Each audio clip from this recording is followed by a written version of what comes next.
treat that gives you chewing enjoyment, presents for your listening enjoyment Edmund O'Brien as... Johnny Dollar. George Parker, Johnny, Corinthian Ulrich. Sure, George. How are you? You need an investigator. Can you take a case for us? I've been sitting here waiting for one. You've got it. Big policy holder on Cape Cod, Mrs. Thomas Harwell. She died from poison. That's rare these days. I'll be over in about 30 minutes. Listen to the rest of it.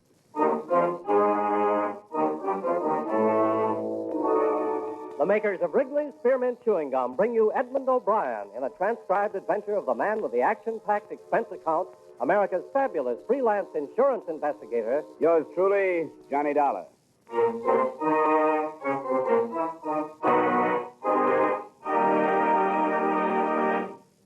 Wrigley's Spearmint Chewing Gum refreshes you. Wrigley's Spearmint Chewing Gum gives you real chewing enjoyment. Yes, for chewing enjoyment plus refreshment, it's Wrigley's Spearmint Chewing Gum. The lively, delicious flavor of Wrigley's Spearmint cools your mouth, helps keep your throat moist, and gives you a nice little lift. The good, smooth chewing of Wrigley's Spearmint helps keep you feeling fresh and alert, adds enjoyment to whatever you're doing. So for chewing enjoyment plus refreshment, treat yourself often to Wrigley's Spearmint Chewing Gum. Healthful, refreshing, delicious.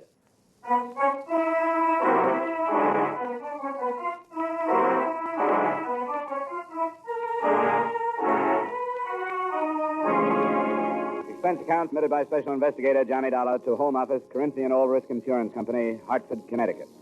The following is an accounting of expenditures during my investigation of the Amelia Harwell matter. Expense account item 1, $250, cab fare from my apartment to the Corinthian building in the office of George Parker. Well, first, do you know the Harwell name? Are they the textile people? That's right. Strange sort of family. Fortune was built by the deceased father. She was his only child. He naturally had wanted a son to carry on the name and the business. So he trained her, Amelia. She took the man's place all her life. How old was she? Something over 70. And did she still head up the business at that age? She took a very active part. What about the poison? I haven't gotten any of the details on that. That'll be up to you. Anything on the surviving family? Yes. I have it here.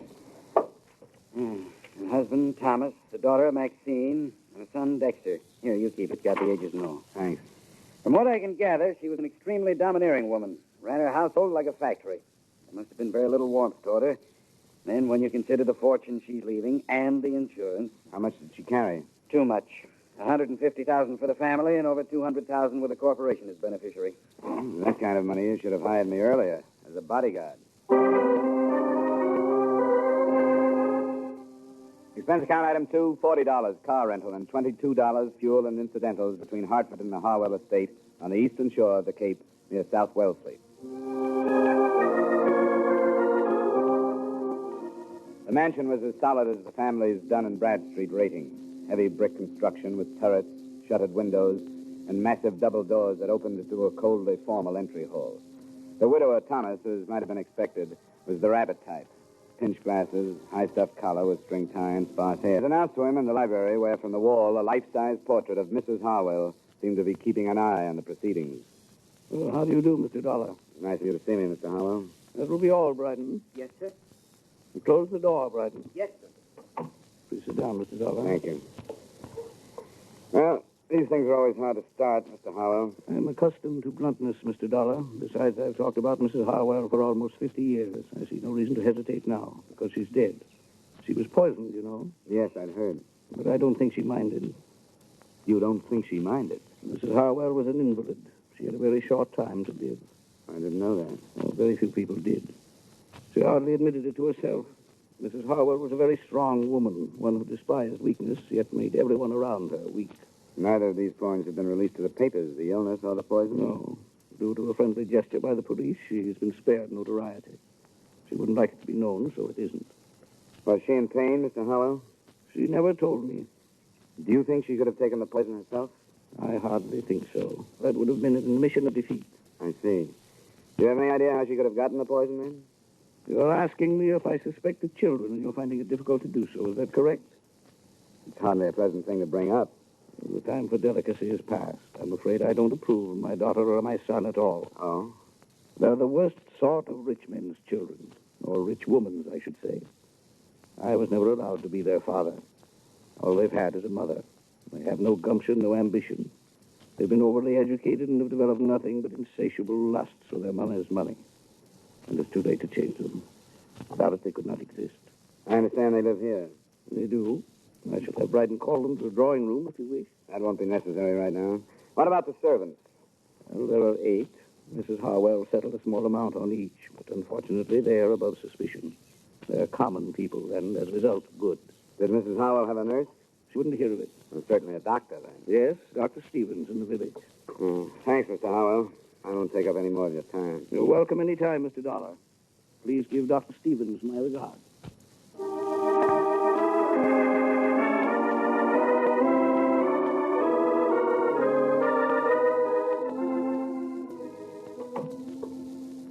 Well, Mr. Dollar, the Harwell case passes from my hands into yours. I wish you more success than I've had. Thanks, Doctor. Amelia was not only a hopeless cancer victim, but she was a stubborn old fool. I could have saved her life with surgery 3 years ago, but I made the mistake of advising her, and advice was something she could not accept. You've been friendly with them that long? I've tended them longer than that, but friendly is hardly the word. I brought each of their children into the world, but have yet to use the given names of any of them, in their presence, that is. Well, I'm glad to talk to somebody like you. I found talking to the old man a little rough. I'm used to survivors being sad about death or suspicious or something. I'm afraid that with Thomas, instead of a feeling of grief, it's something akin to passing from slavery into freedom. And the children, are they as worthless as he makes them out? I'd say so. Maxine, the oldest, is a bitter, frustrated old maid at 33. And Dexter, 32, is an alcoholic and has just entered into an unsuccessful marriage. Do you think either of them could have killed their mother? I'm in no position to accuse any of them, but there is the inheritance and your insurance. Fine household. How long would she have lived? It's hard to say. 2 months, possibly 3. Does the family know that? I've been honest with them. Then why kill for profit? I don't know. Could it have been a mercy killing? I've wondered. It doesn't sound like them. You take a risk like that, but it's a possibility.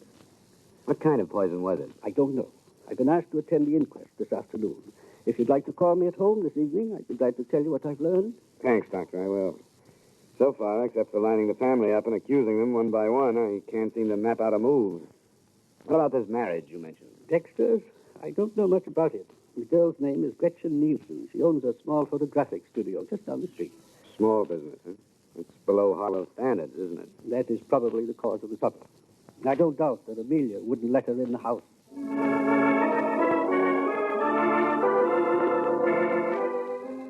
Through the plate glass window of her studio, Gretchen Nielsen looked like a girl anyone would enjoy having around the house. She lived up to her Nordic name, fine straight features, warm blue eyes, the look of strength about her. I got her home address and knocked at the door of a small house 15 minutes after she arrived home that evening.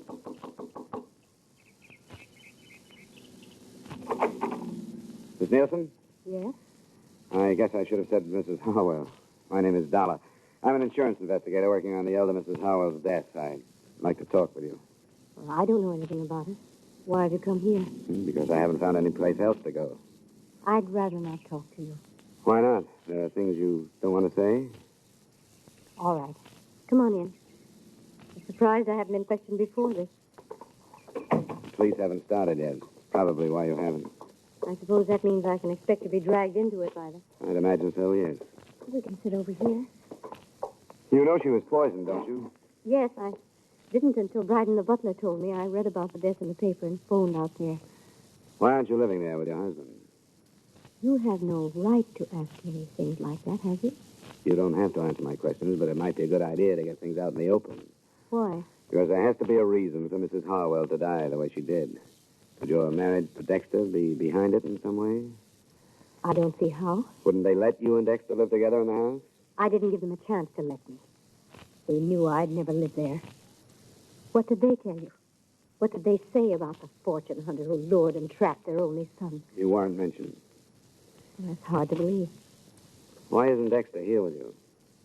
Because he's a slave. He's too weak to be anything else. I hate myself for saying that, but it's true. Why'd you marry him? Because I love him. I thought we had something that would drag him away from that family that smothers him. But when the time came, he wouldn't leave them. Why not? Because his mother never taught him to do anything but hold out his hand for the money that was always there for the taking. He's due to come into some money of his own now. Quite a chunk. You led the conversation to this point, didn't you? Dexter would never kill for the money. There has to be a reason why she died. I think her husband did it. Why? To stop her suffering. I caught her off guard a few times. I know she was in pain. And I know she was frightened. Probably for the first time in her life. I think he knew that, too, and wanted to help.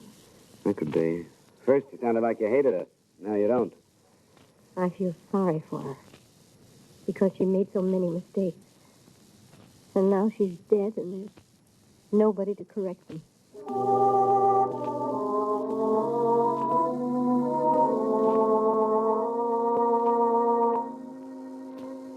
I didn't string out my meeting with Gretchen Harwell and May Nielsen. I left, went to my hotel, and at 7 phoned Dr. Stevens. His report on the inquest brought out, among other things that didn't seem important at the time, this point. The cause of death was a non-alkaloid poison, administered in suicide or by person or persons unknown. The poison was hardly the type to choose either for suicide or a mercy killing. With what I had, I went out back to the Harwell residence.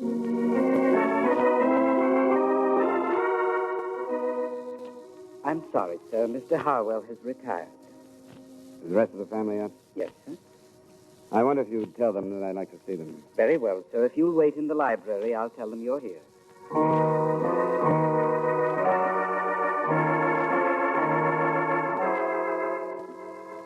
And this is my sister, Maxine. How do you do? How do you do?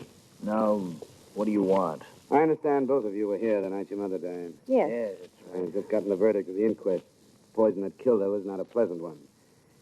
Did any of you hear any sound shortly before your mother was discovered dead? I didn't, and I found her. I went in to bid her good night. I didn't hear anything. I was in my room. Where's that? Just down the hall from Mother's. What's the meaning of this anyway? The point is that your mother would have cried out. The poison would have been... What's that? It's Father. He's in his room. Something's wrong. I'm going up to see. I went with him. We found Mr. Harwell in bed, clawing at his throat and staring at the ceiling. When I bent over him, he moved a hand towards a glass of water on the bedside table. I picked it up and smelled it. I'm no chemist, but I didn't need to be to know that he'd been poisoned.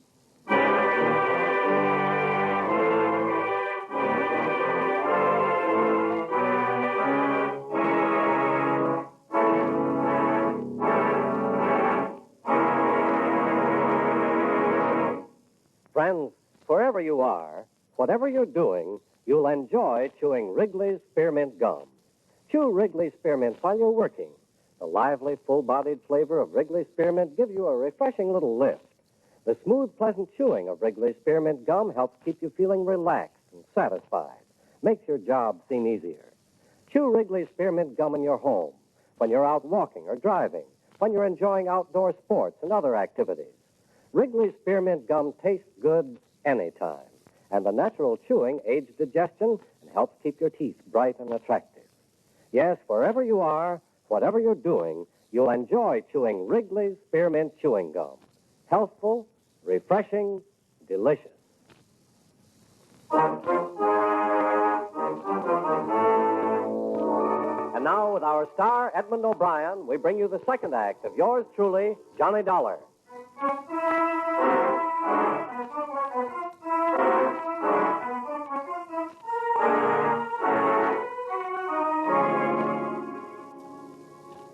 I tried to read something in the expressions of the son and the daughter as we stood for a moment around their father's bed.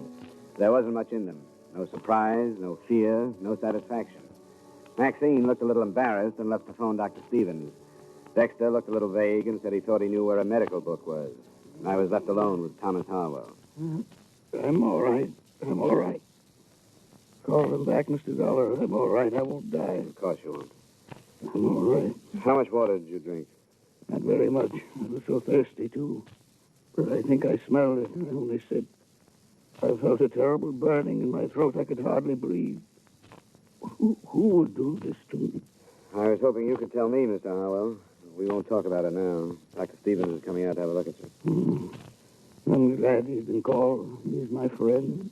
Anything I can do for you in the meantime? No, thank you. I'm going to be all right. I'm not ready to follow, Amelia. I'm not ready yet.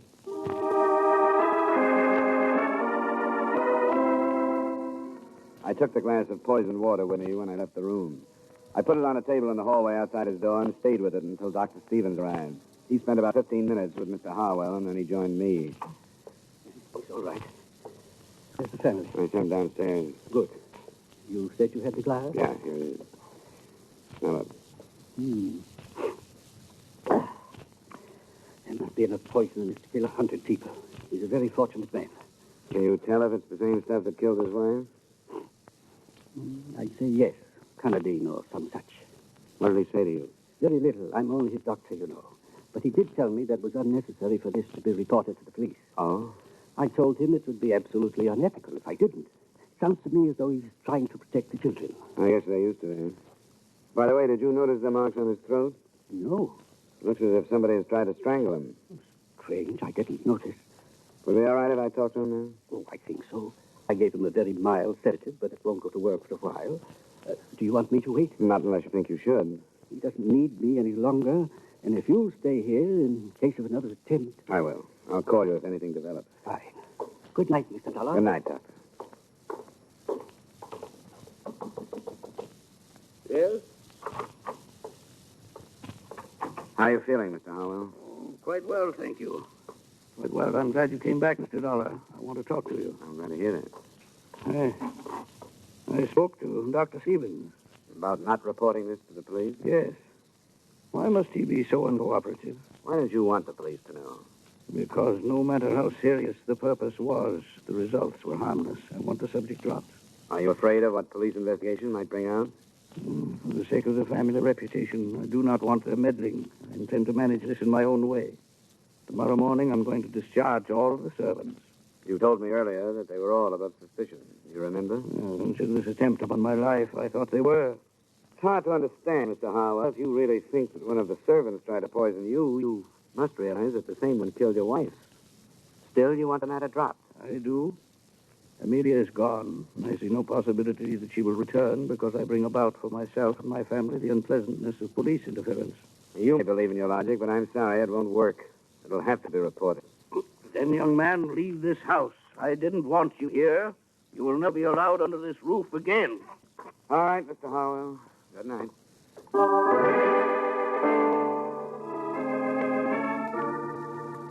I picked up my glass of evidence again and started downstairs. When I got to the entry hall, I heard voices and looked into the library to see the children, Maxine and Dexter. Their conversation had ended by the time I walked in. How is he? He's all right. Back to normal. What are you doing with that glass? I'm taking it to the police. They'll want to know if it's the same poison that killed your mother, and there's a chance of finding fingerprints on it. Here we go again. Your father didn't want me to take it to the police. Why shouldn't he want to report that somebody tried to kill him? You think he's afraid that one of us did it? Is that what you mean? It's come to mind. Get out of here, darling. I don't have to listen to this. Wait, Dexter, wait a minute.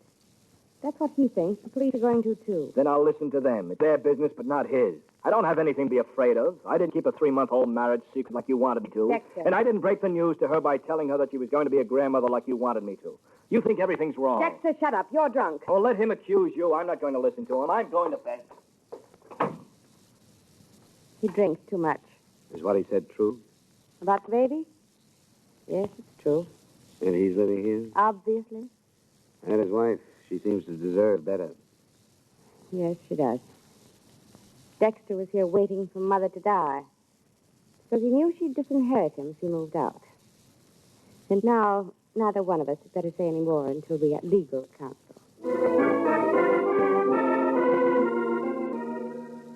I took the poison to the police and made a statement. Then I went back to my hotel. 2 or 3 phone calls to Gretchen Harwell. The next morning, I found her at a studio before the day's work began. What are you doing here? I tried to reach you last night and couldn't. What do you want? Somebody tried to poison Mr. Harwell. Oh, he's all right. Yes, I phoned you a number of times last night, but there was no answer. I was out. I stayed with a girlfriend. And you left a few things unsaid the last time we talked. Didn't you? You found out about the baby. Yeah. And you've come to congratulate me. How nice. I've been simply swamped with congratulations. Please, this has to be straightened out, and everything that's held back makes it harder. What does the baby have to do with it? Well, it makes a motive stronger than ever for Dexter. He wouldn't kill his mother. I was told he'd be disinherited if he left the family manse because of the marriage you kept secret. Where did you hear that? Came out last night. He didn't kill his mother. How about trying to kill his father? No. He was trying to help us. The father? Doesn't sound quite right. I know it doesn't, but it's true. Dexter didn't even realize it, but I did to him. Mr. Harwell had never done anything in his life, but he tried to help us. Why? Because when he married her, he must have had a personality. His mother didn't approve of Dexter and me, but I think his father did. You didn't keep it a secret from him? For a little while, until I insisted that we tell him. And he kept it from Amelia. Do you know why? Because she was the dictator. When she was sick, she was worse. She'd think Dexter had waited until she was helpless before marrying the girl he wanted to. But she found out and was poisoned before she could do anything like dropping Dexter from her will. I don't care. I don't care. I'll even say that Dexter did have reason to kill his mother. But he never would. And not his father. You aren't trying to protect him, are you? Of course I'm not. I don't care how much I love him. I wouldn't want him if he were a murderer.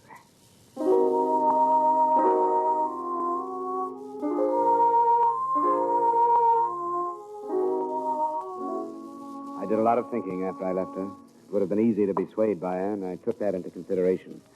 In my hotel room, I tried to line up all the points that had come out. Only 2 of them added. By phone, I tried them on Dr. Stevens. He was more agreeable than I'd expected him to be. It was just before noon the next day when once more I walked through the Harwell's front door. In here, sir. They're waiting for lunch. Mr. Dollar. That will be all, Bryden. Yes, sir. Mr. Dollar, I thought I told you not to enter this house again. You did, Mr. Harwell, but I thought the fact that I might save one of your children from a murder trial might make a difference. Which one, if I may ask? Dexter? But I don't understand. I think we've had enough of this, Mr. Dollar. My family has been quite upset since you've arrived. I think we've had enough, too, Mr. Harwell. I wonder if I could talk to you in private. Who are you to ask that? No, Dexter, I think I agree with him. Please leave. But, Father, I You feel... too, Maxine. All right, Dad. Come on, Dexter. Sure. See if Dollar can tell him anything worse about me than he knows. Well, Mr. Dollar? You wouldn't like to see Dexter charged with the murder of your wife, would you? Of course I wouldn't. The police are ready to do it, and they've got a good case. You didn't think of that, did you? I beg your pardon? You didn't realize that you might set up a situation that would jeopardize your son. I don't think I understand. I think you do. You killed your wife, didn't you? I? You filled a glass of water last night to throw off suspicion and to get rid of the evidence at the same time. Mr. Dollar. If you didn't, Dexter is going to be brought to trial. I can promise you that. I saw the charges being drawn. They have everything against them, except 2 or 3 things. What are they? Something that was hidden behind those tall collars of yours. Scratches on your neck. Another thing that came out at the inquest. Bits of flesh under your wife's fingernails. And the fact that your children didn't hear anything the night she died. They all go together. You struggled to keep her quiet, and she scratched you. You're a very observing young man, aren't you? Not necessarily, but certain things add up. Am I right? I could hardly deny it now. Yes. It made such a little difference to Amelia, though I don't imagine the officials take that into consideration. They seldom do. But it made such a great difference in Gretchen's child. I've made many mistakes with my own children through deference to my wife. I'd hoped that I could help my grandchildren through strength. Strength enough to do what I have done as a child through Dexter. I had hoped that Amelia, when she knew that a life was being given while hers was being taken, would be glad to approve, but she didn't. She asked for a lawyer so that she could change her will, and I knew what I had to do. I'm sorry, Mr. Harwell. There are many things to regret, Mr. Dollar, many things. But hastening my wife's death. Her life was decayed. The life she did not want that I did want is so fresh and new that it doesn't even know what hope or helplessness can be. Forgive me, Amelia. Amelia. Forgive me.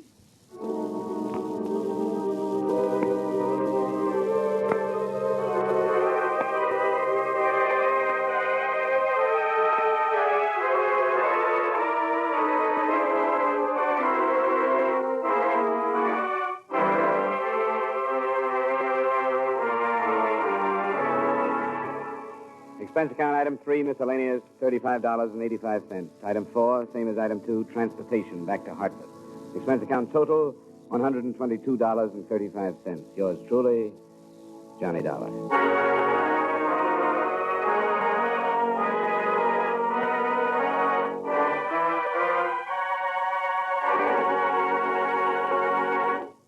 Remember, friends, Wrigley's Spearmint Chewing Gum refreshes you. Wrigley's Spearmint Chewing Gum gives you real chewing enjoyment.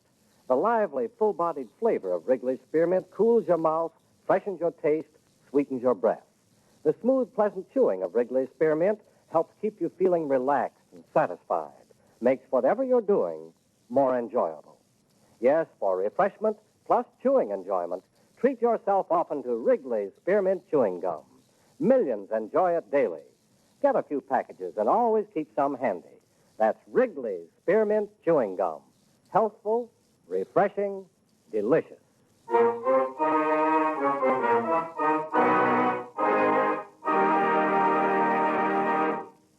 Yours truly, Johnny Dollar, brought to you by Wrigley's Spearmint Chewing Gum, stars Edmund O'Brien in the title role and is written by Gil Dowd with music by Eddie Dunstetter.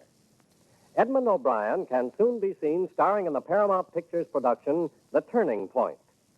Featured in tonight's cast were Victor Perrin, John McIntyre, Herb Butterfield, Jeanette Nolan, Virginia Gregg, and Peter Leeds. Yours truly, Johnny Dollar, is transcribed in Hollywood by Jaime Del Valle.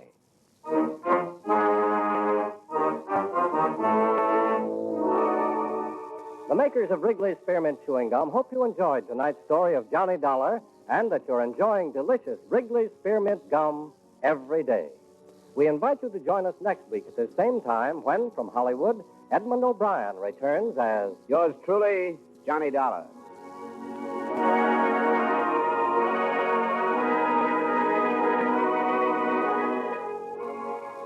This is the CBS Radio Network.